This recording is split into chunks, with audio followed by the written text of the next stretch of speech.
नमस्कार, मैं हूं आपके साथ अलीम अतर। अपना बिहार की शुरुआत अब तक के सबसे बड़ी सियासी खबर से करते हैं। खबर यह आ रही है कि जेडीयू के सांसद मोदी सरकार में मंत्री बनेंगे। हालांकि ये एक बड़ा सवाल है कि क्या जेडीयू अब भी मंत्रिमंडल का हिस्सा बनेगी। वैसे इस बात की संभावना पहले से चल रही थी, लेकिन सूत्रों के अनुसार जेडीयू की तरफ से अब इस बात का सकारात्मक संकेत जो है वो दे दिया गया है। दरअसल जेडीयू की तरफ से मई महीने में भी मोदी सरकार के शपथ ग्रहण के वक्त सरकार में शामिल होने के कयास लगाए जा रहे थे, लेकिन उचित प्रतिनिधित्व नहीं मिलने और केवल सांकेतिक प्रतिनिधित्व दिए जाने के बाद जेडीयू को नागवार गुजरी। बीजेपी के इस प्रस्ताव को जेडीयू अध्यक्ष नीतीश कुमार ने अस्वीकार कर दिया था। अब फिर से ये कयास लगाए जा रहे हैं। सूत्रों के हवाले से खबर यह आ रही है कि जेडीयू संसदीय दल के नेता ललन सिंह और आरसीपी सिंह मोदी कैबिनेट का हिस्सा हो सकते हैं।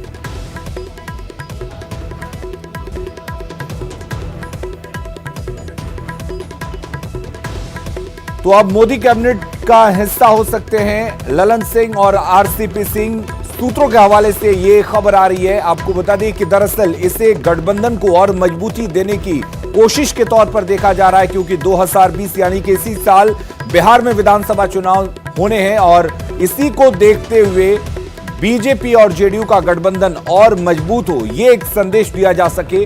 और ऐसी उम्मीद जताई जा रही है कि जेडीयू अब मोदी मंत्रिमंडल में शामिल हो सकती है।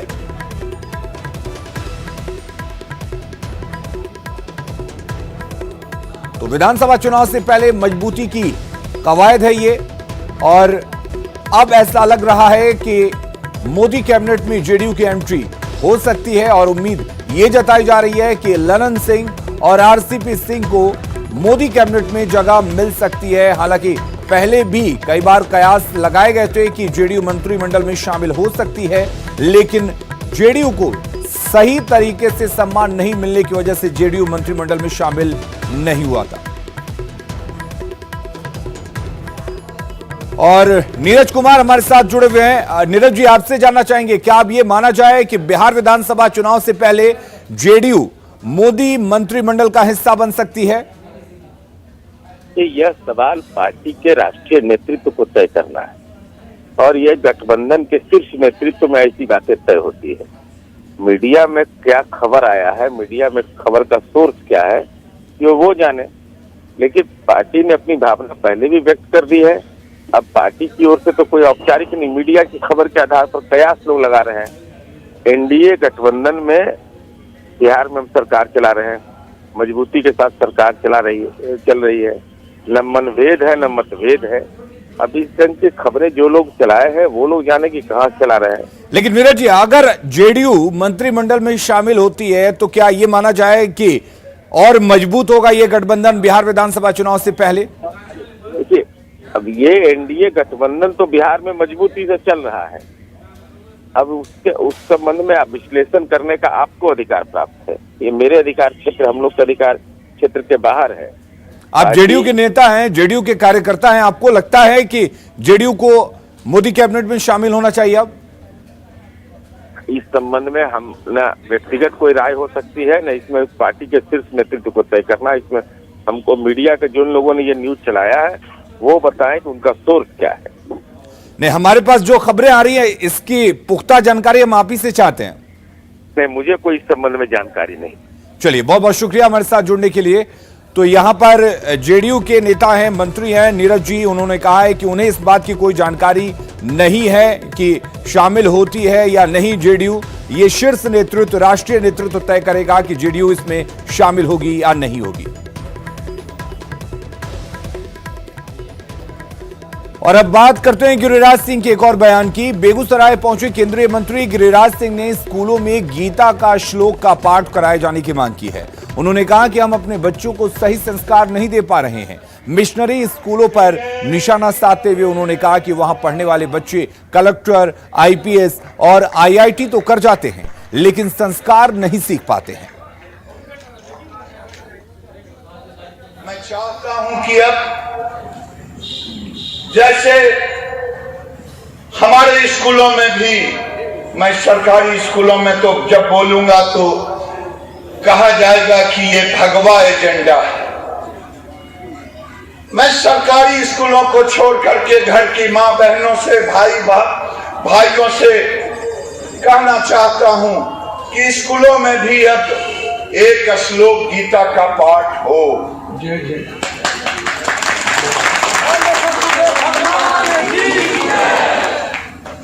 क्योंकि मिशन के स्कूल में हम बच्चों को देते हैं, मेरा बच्चा महाराज जी IIT तो कर जाता है, इंजीनियर बन जाता है, कलेक्टर बन जाता है, SP बन जाता है, लेकिन महाराज जी विदेश में हमारे बेटे IIT करके जाता है तो 10 में से अधिकतर बच्चे गौमांस भक्षण कर लेते हैं। क्योंकि मैंने संस्कार नहीं दिया, मैंने संस्कृति नहीं दी। ठुमके लगाने में कोई किसी से पीछे नहीं है। और इधर नए साल के शुरू होते ही एक बार फिर से पोस्टर वार शुरू हो गया है। जेडीयू के कार्यकर्ताओं ने शहर भर में पोस्टर लगाकर आरजेडी पर हमला बोला है। इस पोस्टर के जरिए फिर से 15 साल बनाम 15 साल का नारा दिया गया है। शहर भर में लगाए गए पोस्टर में लालू के 15 साल को दिखाते हुए उस समय के अपराध, बिजली, सड़कें और शिक्षा की स्थिति को दिखाया गया है। वहीं नीतीश कुमार के 15 साल में हुए सड़कों के विकास, बिजली के हालत और शिक्षा के विकास को बताया गया है। शहर भर में लगाए गए पोस्टर का जायजा लिया हमारे सहयोगी रवि एस नारायण ने। राजनीति में प्रतीकों का बड़ा महत्व है और प्रतीकों के जरिए जो है अपनी बातें लोग रखते हैं। यही एक आप देख रहे हैं कि पटना में एक नया पोस्टर जारी किया गया है और इस पोस्टर्स में सबसे बड़ी बात है कि हिसाब दो और हिसाब लो, ये एक टैगलाइन रखा गया है। लालू राबड़ी की जो सरकार पिछले 15 साल की रही है वो और दूसरा जो 15 साल नीतीश कुमार का शासन रहा है, ये दोनों के बीच की तुलना की गई है। 15 साल बनाम 15 साल की तुलना की गई है। अगर लालू राबड़ी की सरकार की अगर बात करें तो जो इस पोस्टर में दिखाया गया है कि कैसे वहां पे लोग गन लेकर के खड़े हैं, जो सड़कें हैं वो टूटी हुई हैं, यहाँ पे लालटेन जो है, लालटेन के जरिए जो लोग हैं वो पढ़ रहे हैं। ये व्यवस्था पिछले 15 साल लालू प्रसाद यादव के समय के रूप में दिखाई गई है, जहाँ पे लालू प्रसाद यादव और राबड़ी देवी का चेहरा दिया गया है। अगर दूसरे तरफ अगर बात करें तो 15 साल जो नीतीश कुमार का शासन रहा है, इसको जो दर्शाया गया है उसमें देखिए कि जो फ्लाईओवर्स हैं वो बड़े बड़े बने हुए हैं।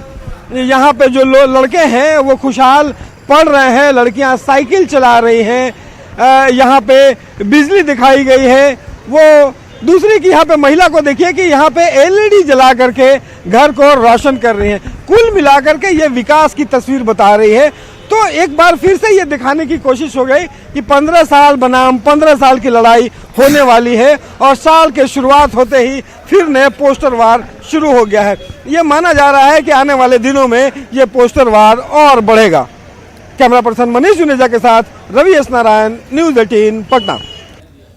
और बड़ी खबर नवादा से है, जहां सुबह एक युवक का शव मिलने से इलाके में सनसनी फैल गई, जिसके बाद लोगों ने जमकर बवाल काटा। आक्रोशित लोग सड़क जाम कर प्रदर्शन कर रहे हैं और आगजनी भी की। दरअसल 25 वर्षीय युवक गाड़ी चलाता था और अपने मालिक के पास गया हुआ था। फिलहाल पुलिस पूरे मामले की छानबीन में जुटी हुई है।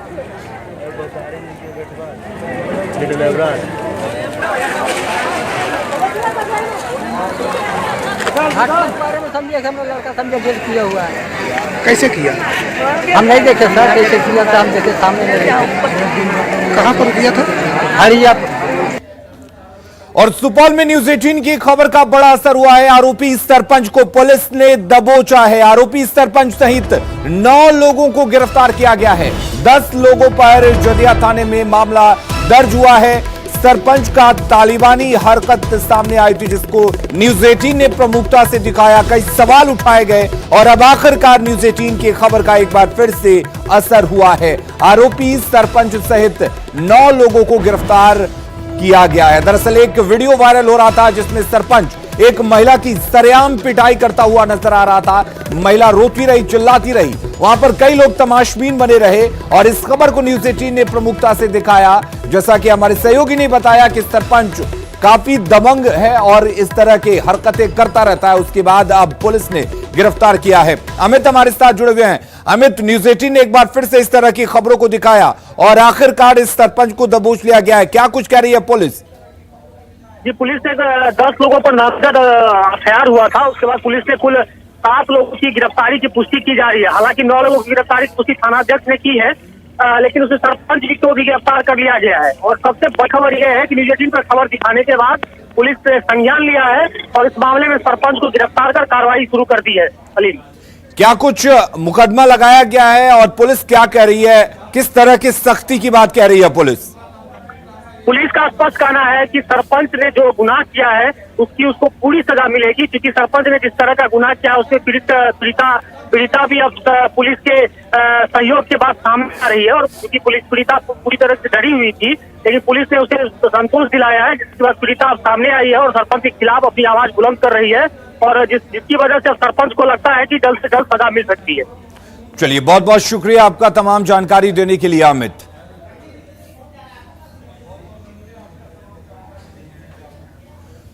तो तस्वीरें आप देख सकते हैं, ये तस्वीरें हमने आपको दिखाई थी, ये वीडियो दिखाई थी जिसमें किस तरीके से एक दबंग सरपंच एक महिला की इस तरह आम पिटाई कर रहा था, किस तरीके की बर्बरता उसने दिखाई थी। और अब न्यूज़ 18 ने इस खबर को दिखाया और एक बार फिर से न्यूज़ 18 बिहार झारखंड पर इस खबर के चलने के बाद से प्रशासन हरकत में आया और इस सरपंच को गिरफ्तार किया गया है। 10 लोगों पर मामला दर्ज हुआ है, 7 लोगों की गिरफ्तारी हो चुकी है। पुलिस सख्त कार्रवाई की बात कह रही है।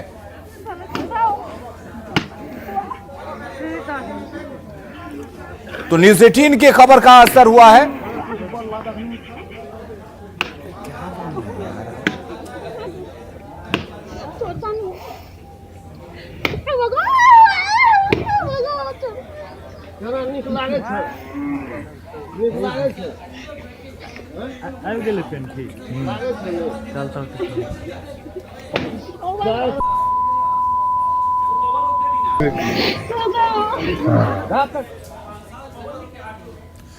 अगली खबर का रुख करते हैं। बिहार के मुख्यमंत्री सहित सभी मंत्रियों ने 31 दिसंबर को अपनी संपत्ति सार्वजनिक की। विपक्ष सरकार की पहल को बेहतर तो बता रहा है, वहीं घोषित संपत्ति पर सवाल खड़े कर रहा है, जिसके बाद सियासत तेज हो गई है।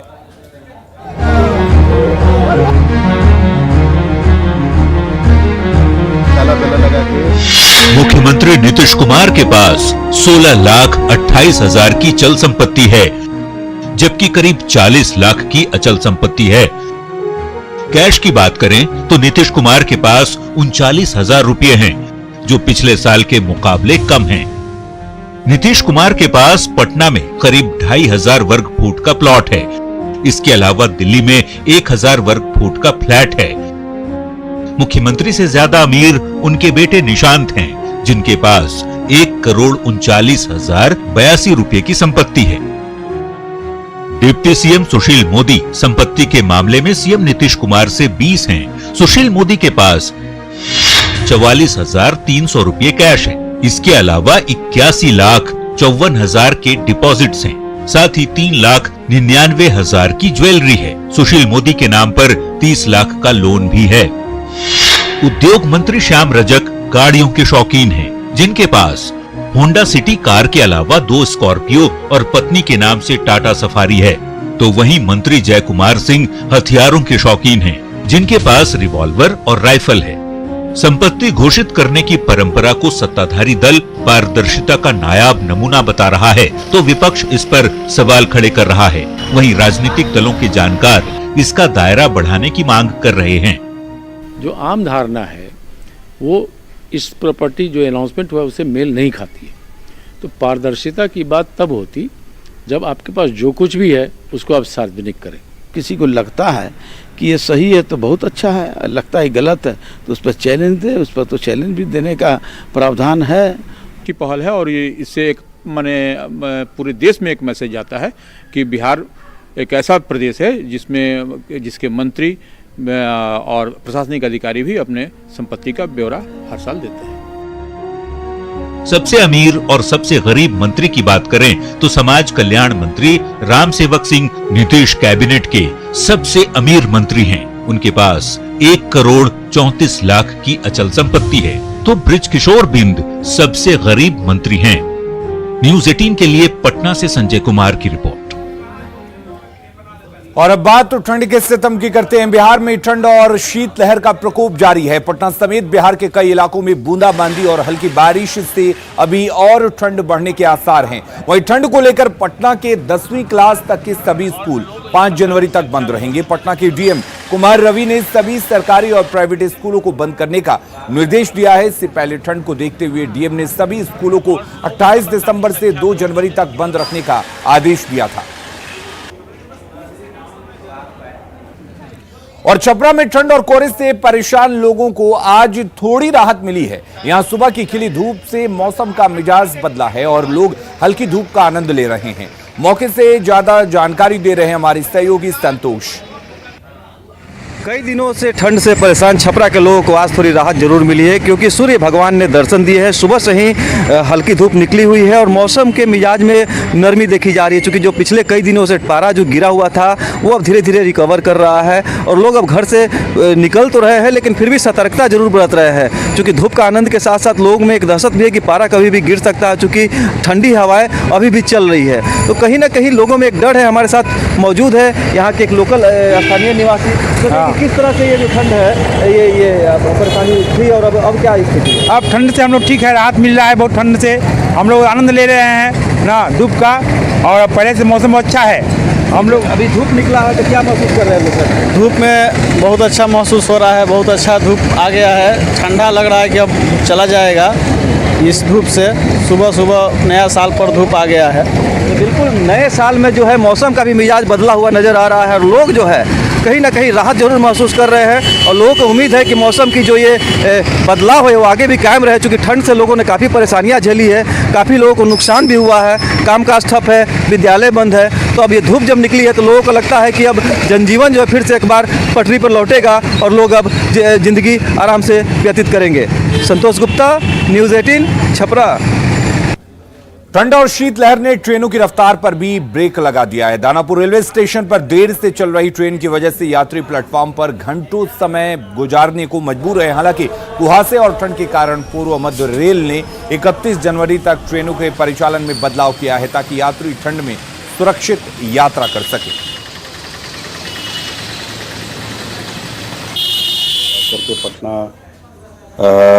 पटना वाले क्षेत्र में काफ़ी ज़्यादा है और जिसके चलते ट्रेनों पे भी काफ़ी असर पड़ा है। कुहासे के चलते गाड़ियों की रफ्तार में कमी आ जाती है, जिसके चलते उनके जो समय पालन में जो हम मेंटेन करना चाहते हैं वो नहीं हो पाता है।